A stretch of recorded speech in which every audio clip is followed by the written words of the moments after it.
બાંગ્લાદેશી ઘૂસણખોરોને સામે પાટણ પોલીસની તવાઈ। બાંગ્લાદેશી ઘૂસણખોરોને ઝડપવા મોટું સર્ચ ઓપરેશન હાથ ધરવામાં આવ્યું। ઓપરેશન ડેલ્ટા હન્ટ અંતર્ગત પોલીસે કાર્યવાહી હાથ ધરી છે। 25 ટીમો બનાવી જિલ્લાના 68 લોકેશન પર કામગીરી કરવામાં આવી। 15 જેટલી શકમંદ મહિલાઓને ડિટેન કરી પૂછપરછ હાથ ધરવામાં આવી છે। 15માંથી 6 મહિલાઓ બાંગ્લાદેશી હોવાનું સાબિત થયું છે। પોલીસે જોઈન્ટ ઇન્ટ્રોગેશનની કામગીરી કરી તપાસ હાથ ધરી છે। જોઈન્ટ ઇન્ટિગ્રેશન દરમિયાન ડિપોર્ટ કરવાની કામગીરી હવે કરવામાં આવશે।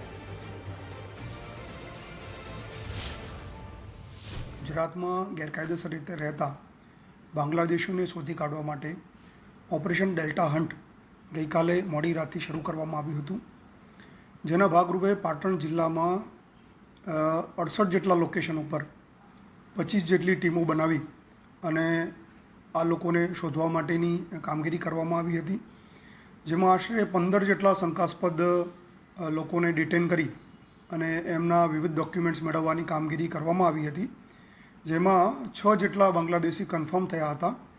અન્ય જે શંકાસ્પદ છે એમને વેરિફિકેશનની કામગીરી હાલ ચાલુમાં છે। જે લોકો વેરીફાઈ થયા છે, કન્ફર્મ થયા છે કે જે બાંગ્લાદેશીઓ છે, એમને જોઈન્ટ ઇન્ટ્રોગેશનની કામગીરી અને ત્યારબાદ એમના ડિપોર્ટ કરવાની કામગીરી નેક્સ્ટ તબક્કામાં કરવામાં આવશે।